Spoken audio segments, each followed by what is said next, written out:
lalu, bahwa penyelenggara pemilu termasuk institusi yang paling inklusif dalam pemenuhan dan perlindungan hak disabilitas, paling responsif.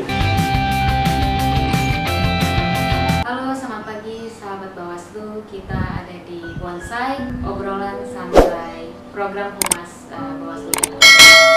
Kita sekarang sedang ada di PPU Disabilitas di pusatnya, dan sekarang sedang dihadiri oleh Pak Happy Sebayan, Pak, sebagai ketua satu disabilitas, Pak. Gimana Pak kabarnya, Pak? Kabar baik, Mbak Lila. Sehat, Pak. Sehat. Sudah sarapan Bapak? Sudah dong. Bapak, kalau boleh tahu Pak, PPU Penja ini sejarahnya, visi misinya itu bagaimana sih Pak? Iya, jadi selamat pagi Mbak Lila, selamat pagi teman-teman sahabat pemilu, sahabat Bawaslu. Jadi PPWA dulu PPWA Penca, sekarang PPWA Disabilitas, sejalan dengan adanya Undang-Undang 8 tahun 2016 tentang penyandang disabilitas.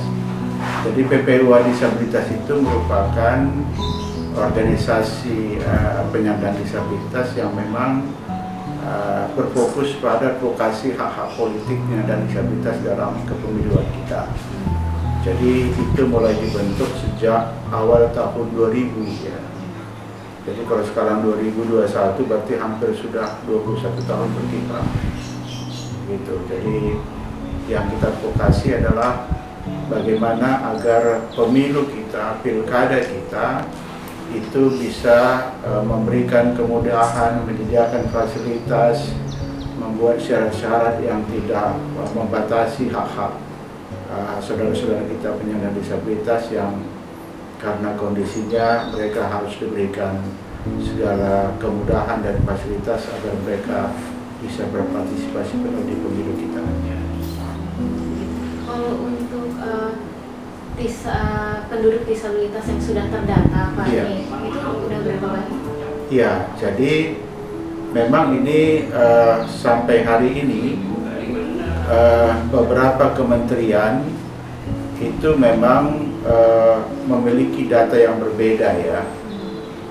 Misalkan di Kementerian Sosial itu mereka punya data kurang lebih sekitar 3,11% dari populasi penduduk Indonesia. Jadi kalau penduduk Indonesia sekarang 250 juta jiwa, berarti kalau dikali 3% kurang lebih sekitar 8 juta jiwa gitu ya. Tapi dari Badan Pusat Statistik Nasional BPS itu mereka menyampaikan data kita itu kurang lebih sekitar kemarin 22,5 juta jiwa. Dari 22,5 juta jiwa itu kita memprediksi sekitar 80% itu punya hak pilih, artinya usia 17 tahun ke atas. Kenapa? Karena disabilitas itu ada banyak menjadi disabilitas karena faktor kecelakaan kerja, kecelakaan lalu lintas. Jadi angka kelahiran itu sebetulnya untuk menambah disabilitas jumlahnya bisa lebih kecil dari faktor-faktor disabilitas ketika mereka sudah tumbuh menjelang dewasa begitu. Jadi angkanya termasuk besar. Jadi kalau 22,5 juta jiwa,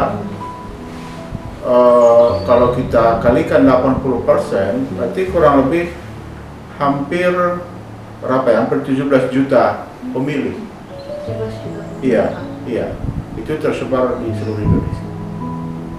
Kan tadi Bapak bilang di tahun 2001 ya Pak, Iya. sudah ada PPU Penca. Sebelum itu gimana Pak kalau mereka untuk memilih untuk pemilihan umum dan sebagainya Pak? Iya, justru itu. Jadi sebelum kita advokasi mulai 2000, jadi kalau kita terakhir kami melakukan uji materi terhadap undang-undang pilkada kita misalkan. Kalau undang-undang pilkada kita sebelum diputuskan oleh Mahkamah Konstitusi, dia menyatakan bahwa seseorang yang memiliki gangguan kejiwaan dia tidak punya hak pilih. Jadi saudara-saudara kita yang punya gangguan emosional, gangguan kejiwaan, atau yang sekarang dikenal ODGJ gitu ya, orang dengan gangguan jiwa, dulunya nggak punya hak pilih.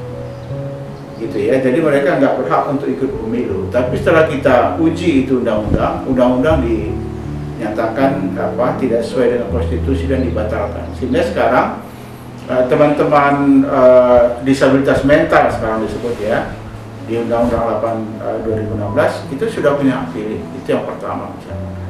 Tapi yang paling mendasar adalah sebelum kita advokasi pemilu ini dengan isu-isu disabilitas, KPU atau penyelenggara pemilu dulu memang tidak sampai perhatiannya pada pemenuhan hak disabilitas. Jadi misalkan kita mendesain alat bantu coblos untuk tunanetra, misalkan untuk disabilitas netra. Kenapa?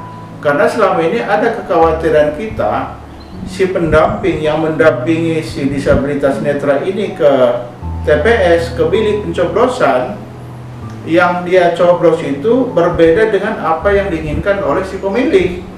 Dengan jumlah pemilih kita yang begitu besar, itu sangat beresiko. Itu yang pertama. Yang kedua, misalnya bagaimana kalau misalkan kalau kita tidak advokasi, ternyata KPPS atau PPK tidak menyediakan lokasi TPS yang bisa diakses oleh teman-teman yang punya hambatan. Misalkan kan ada saudara kita yang kursi roda, ada yang mungkin punya tubuh yang tidak sempurna, begitu ya. Jadi harus disediakan kemudahan-kemudahan itu. Termasuk misalkan bagaimana informasi pemilu. Mungkin dulu KPU kita belum terpikirkan bahwa ketika ada debat kandidat itu misalnya, ada penonton yang menonton proses itu baik di depan TV atau di acara langsung, bahwa mereka tunarungu yang tidak bisa mendengar dan tidak bisa bicara, gitu ya.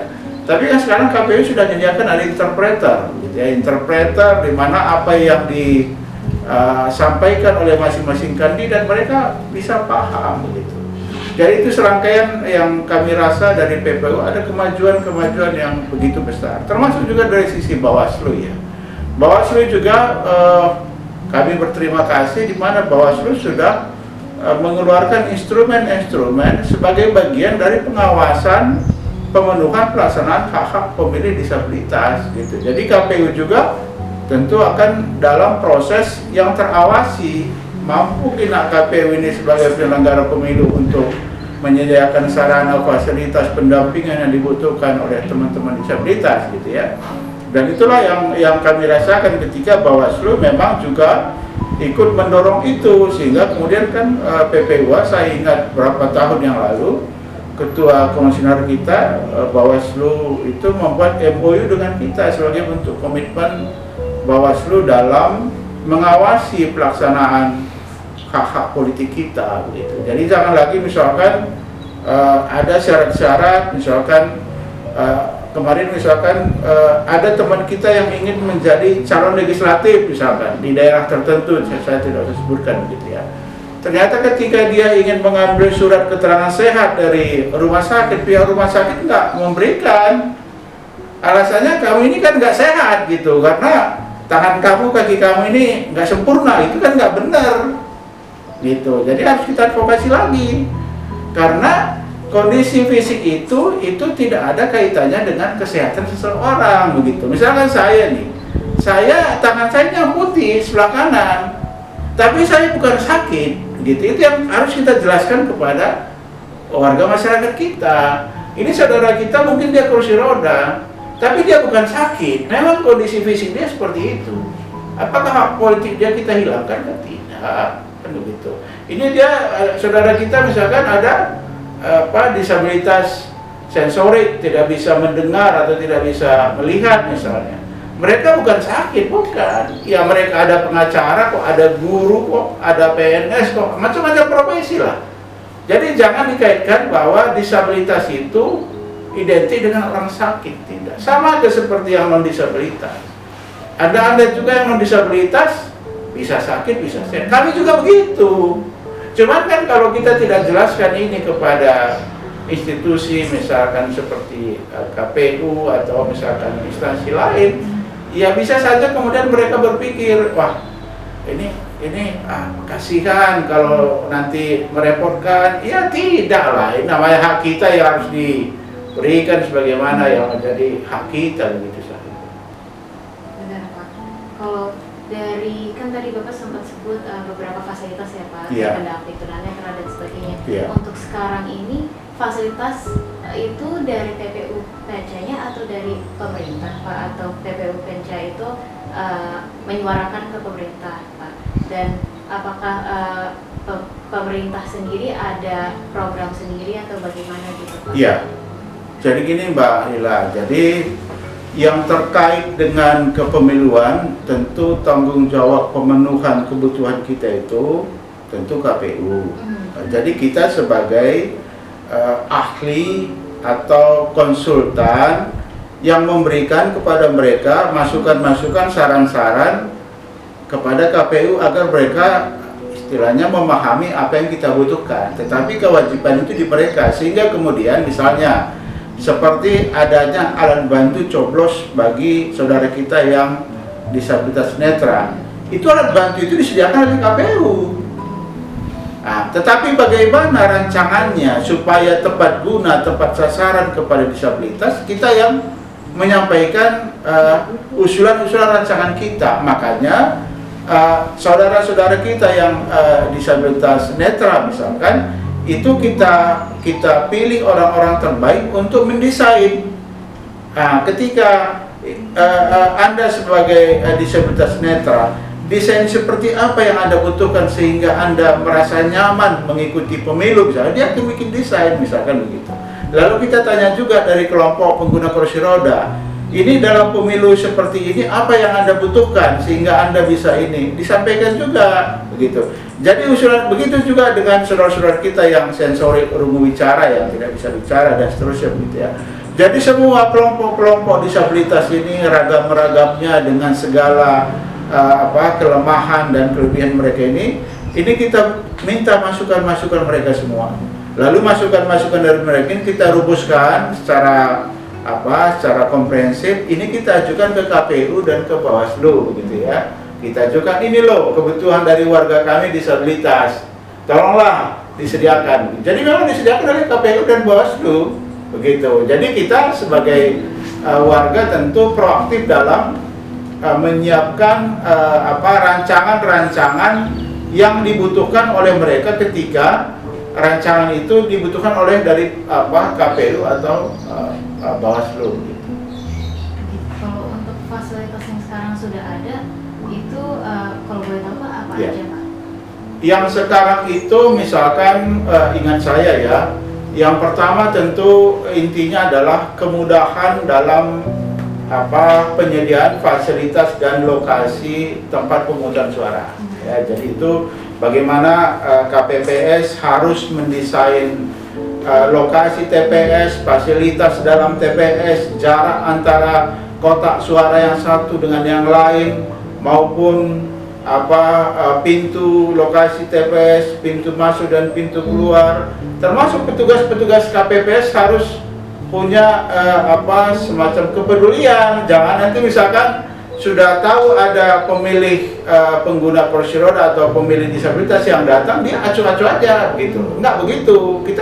Kita mencoba menjelaskan bagaimana proses TPS itu, proses pemungutan suara dalam TPS itu yang ideal, yang betul-betul dibutuhkan oleh warga disabilitas. Itu misalkan di TPS.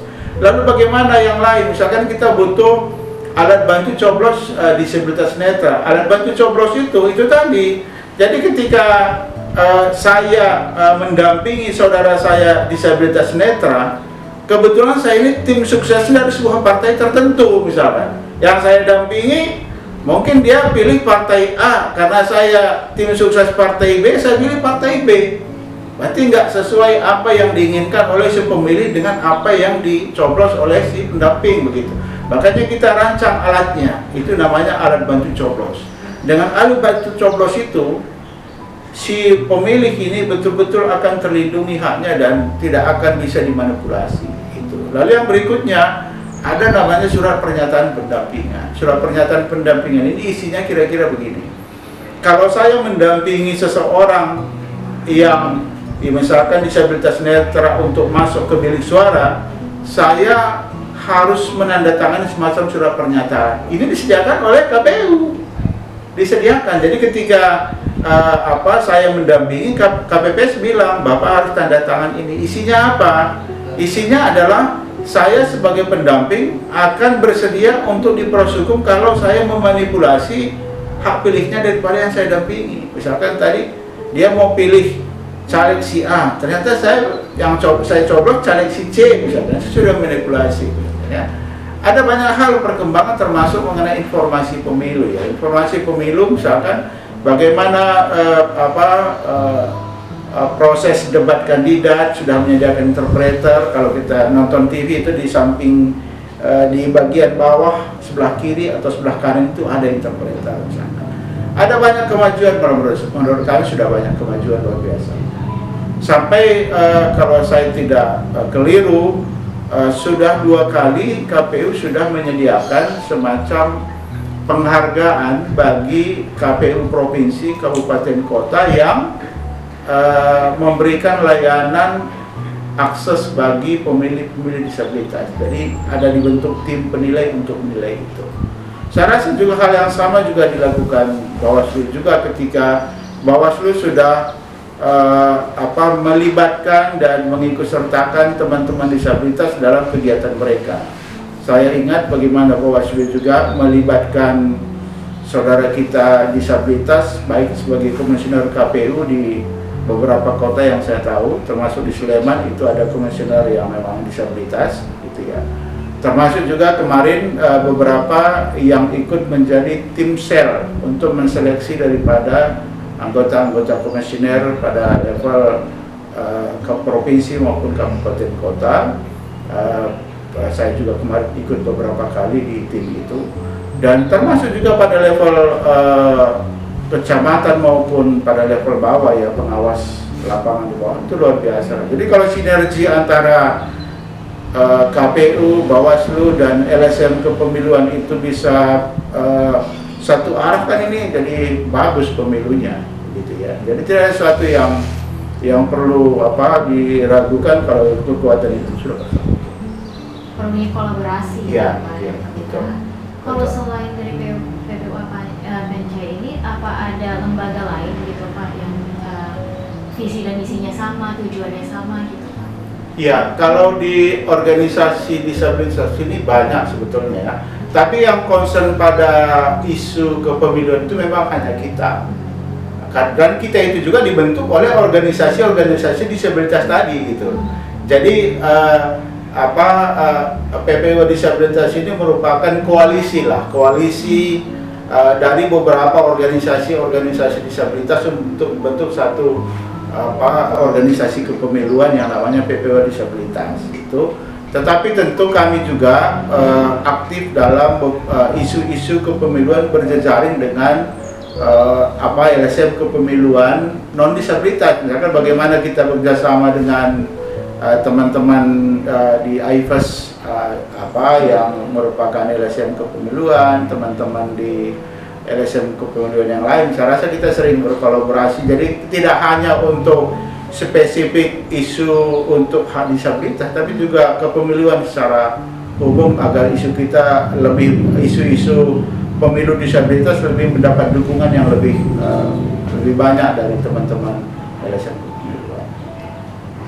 Kalau saya nih Pak sebagai orang awam untuk edukasi informasi yang kurang gitu Pak mengenai pemilihan ini, bahwa ternyata tuh teman-teman penyandang disabilitas tuh bisa tuh Pak. Nah, untuk meningkatkan awareness itu Pak gimana Pak? Kalau dari Bapak ada masukan atau gimana? Ya, itu sudah sering kita usulkan ya. Misalkan begini, kita ingin bagaimana agar materi-materi sosialisasi pendidikan pemilih itu melibatkan pelaku-pelaku disabilitas. Misalnya begini, saya pernah menggambarkan ke teman-teman Bawaslu dan ke KPU, ketika KPU atau Bawaslu membuat semacam iklan layanan masyarakat begitu ya tentang pemilu kita, misalkan tentang bagaimana pemilu itu, ikutkanlah pelaku-pelaku disabilitas supaya yang menonton itu juga tahu bahwa pemilu ini memang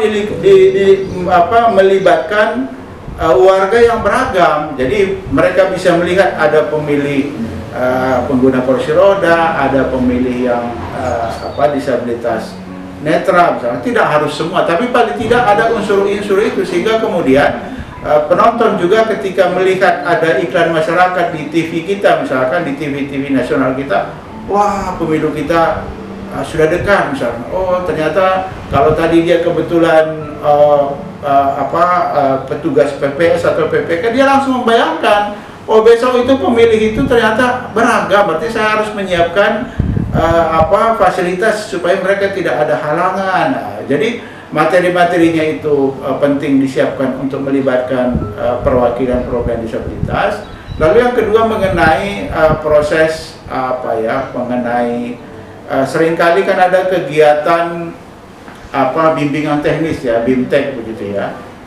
Kita beberapa kali diundang oleh Bawaslu RI dan KPU RI untuk ikut sebagai pihak yang memberikan semacam simulasi gitu ya, mensimulasikan pemilu itu bagaimana, memberikan testimoni tentang pemilu itu bagaimana, termasuk untuk memberikan semacam materi-materi singkat lah, sehingga kemudian teman-teman di KPU dan Bawaslu lebih komprehensif memahami apa yang sebaiknya mereka lakukan ketika ada pemilih-pemilih disabilitas di wilayah mereka. Kalau untuk ini Pak, yang tadi Bapak sempat sebutkan ada beberapa teman yang mau ikut sebagai legislatif ya Pak, untuk mencalonkan diri. Itu kalau boleh tahu nih Pak, itu prosesnya bagaimana gitu Pak? Untuk informasi itu pun kita bisa dapat di mana Pak? Untuk teman-teman bonsai sekalian gitu. Jadi begini, pendidikan politik yang kami berikan itu memang yang pertama tentu pendidikan politik agar bagaimana mereka menggunakan haknya untuk memilih, itu dulu ya. Jadi ada kesadaran mereka untuk berpartisipasi dalam pemilu, ada kesadaran mereka untuk menggunakan hak pilihnya, begitu ya.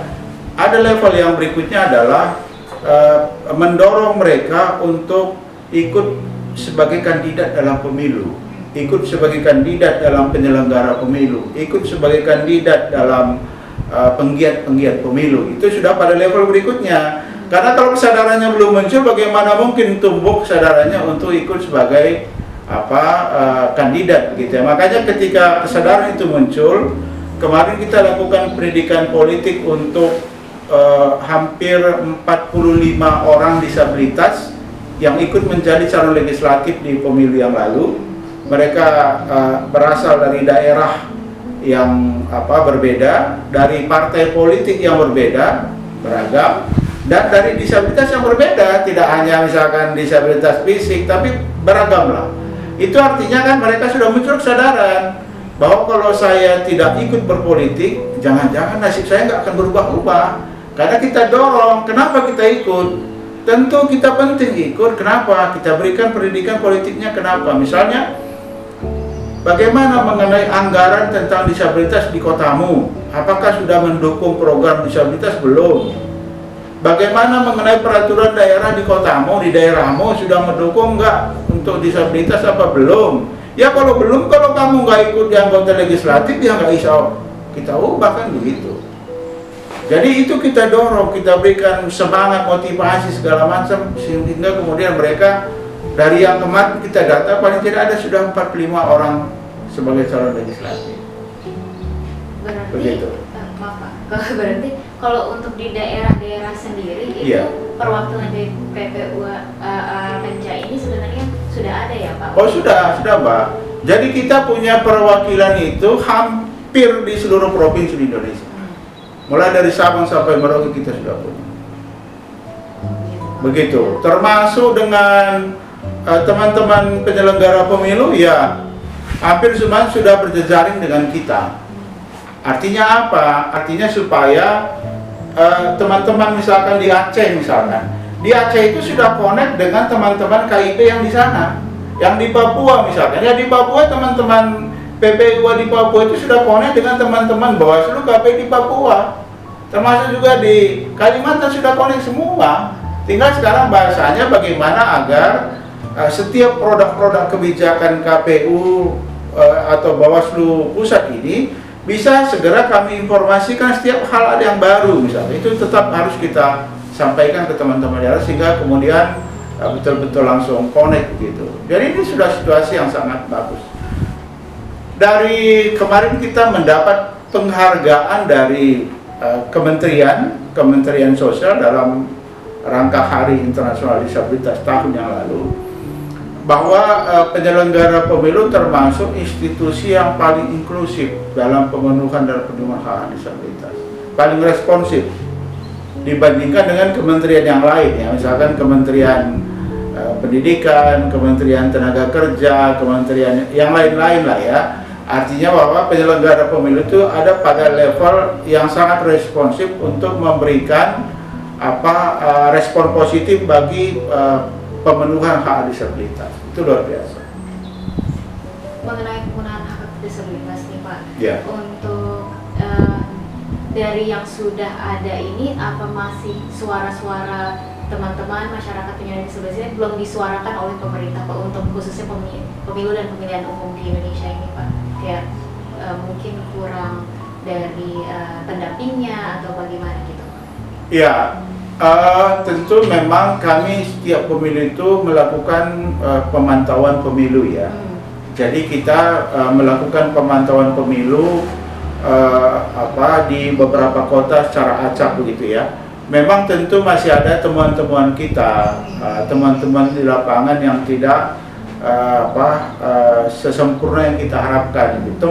Temuan-temuan itu tetap kami laporkan kepada Bawaslu maupun kepada KPU untuk perbaikan ke depan. Tetapi lihat dari persentase temuan-temuan tentu perbaikannya sudah baik begitu. Tapi tentu dari temuan-temuan itu kami memahami bahwa petugas KPPS ini kan tentu silih berganti. Petugas PPK juga silih berganti. Bisa saja yang kemarin sudah memahami ternyata dalam pemilu berikutnya diganti lagi dengan KPPS yang baru begitu ya.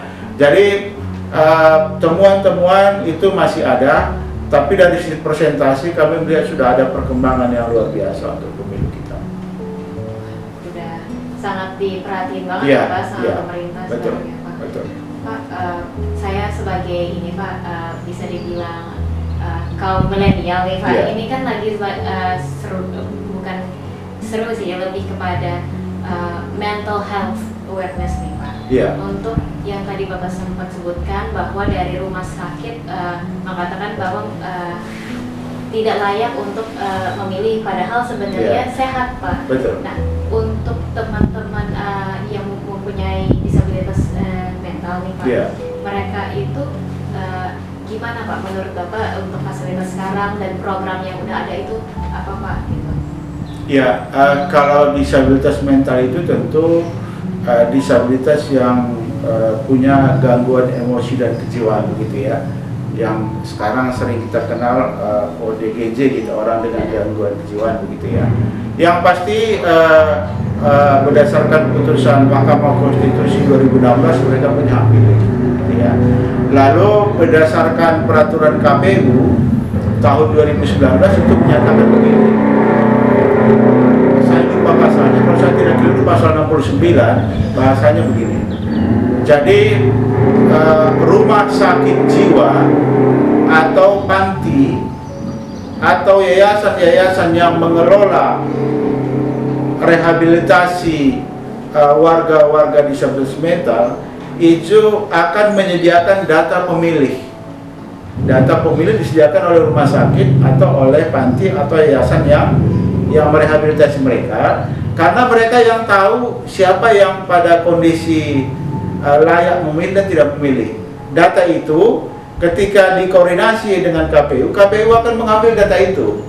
Makanya kemarin dalam dialog dengan KPU saya sampaikan begini, KPU itu pada level PPK atau PPS pada proses pendataan sudah harus melakukan komunikasi awal dengan rumah sakit jiwa.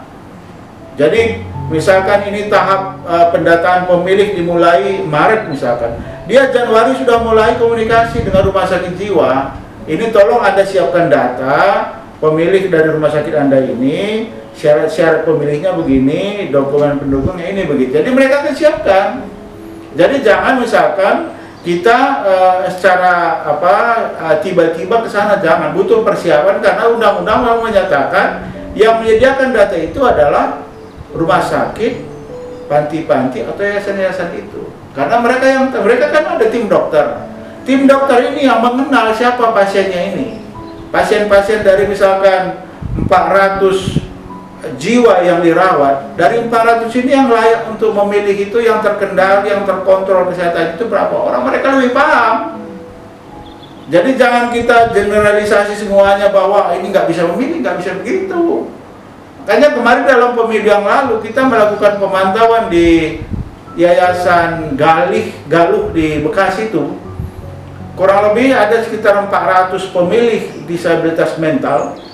Yang terdata itu hanya kurang lebih 10 orang. Makanya kemarin kita laporkan itu sebagai temuan. Sebagai temuan, kenapa? Karena dari 400 nggak mungkin hanya 10 yang punya hak pilih. Ya mungkin proses pendataan tadi yang agak keliru. Harus memang, kalau menurut undang-undang itu, harus memang ada komunikasi awal antara penyelenggara pemilu dalam hal ini PPKPPS dengan pihak rumah sakit, agar rumah sakit lebih awal menyediakan data mereka gitu.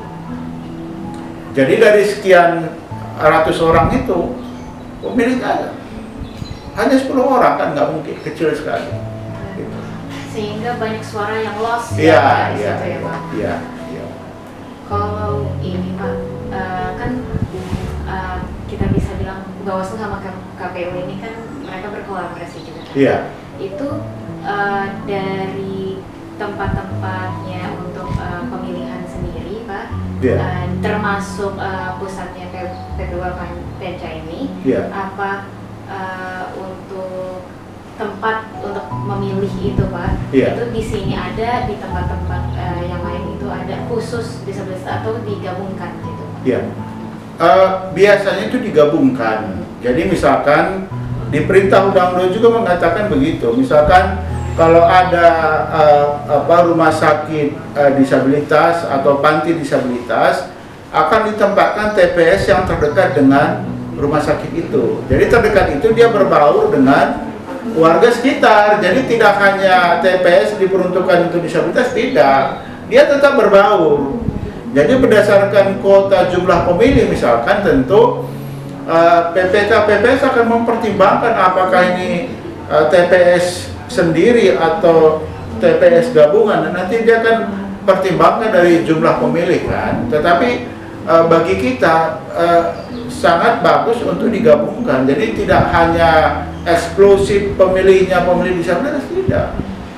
Dia bergabung, berbaur dengan warga-warga non disabilitas, warga sekitar yang terdekat dengan itu. Kalau menurut Bapak sendiri untuk pemilu dan pemilihan Indonesia untuk 2024 ini nih Pak, menurut Bapak apa kita sudah siap atau bagaimana Pak untuk khususnya untuk penyandang disabilitas? Yang pertama tentu terkait dengan pendataan, kami sudah ingatkan KPU khususnya untuk bagian pendataan agar coba memperbaiki proses pendataan, karena pendataan ini kan sumber awal untuk jumlah pemilih begitu ya. Kami mensandingkan jumlah pemilih di pemilu 2019 yang lalu hanya ada 1,2 juta jiwa disabilitas. Itu sangat kecil dibandingkan dengan jumlah disabilitas sekarang itu 22,5 juta jiwa. Jadi kalau hanya 1,2 berapa persen? Kan kecil sekali kan begitu ya. Jadi kemarin kami sudah ingatkan KPU agar tolong dibantu diinformasikan ke KPU seluruh Indonesia bahwa agar mereka betul-betul melakukan pendataan kerjasama dengan panti-panti rumah sakit jiwa untuk melakukan pendataan. Jadi perbaikan proses pendataan Pak. Itu saya rasa. Lalu untuk informasi mengenai pemilu sendiri saya rasa penting untuk dilakukan mengenai materi-materi yang lebih inklusif, dan tentu mengenai tahapan-tahapan pemilu yang lain saya rasa yang selama ini juga sudah cukup baik ya. Tinggal disempurnakan. Jadi untuk para sahabat Bawaslu ini sangat diperlukan banget untuk awareness sebelum pemilunya sendiri Iya, ya Pak. Sebelum betul, pemilu sendiri betul. sudah ada persiapan dan Iya. pendataan yang konkret ya Pak, Iya. yang sudah diverifikasi semuanya.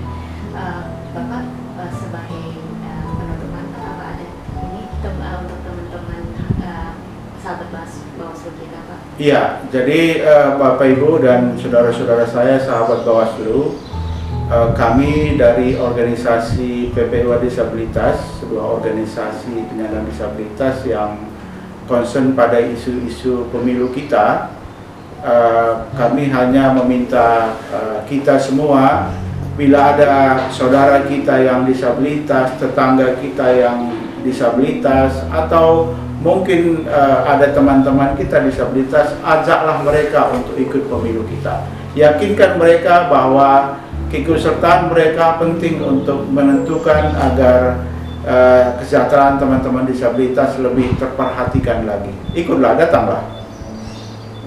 Begitu sahabat-sahabat Bawaslu. Terima kasih Pak atas Sama-sama. waktunya Pak. Ya. Terima kasih sahabat Bawaslu. Kita akan berjumpa lagi di bonsai berikutnya. Jangan lupa subscribe, follow, dan like untuk program ini. Dan jangan lupa untuk share agar awareness ini lebih banyak yang tahu. Salam.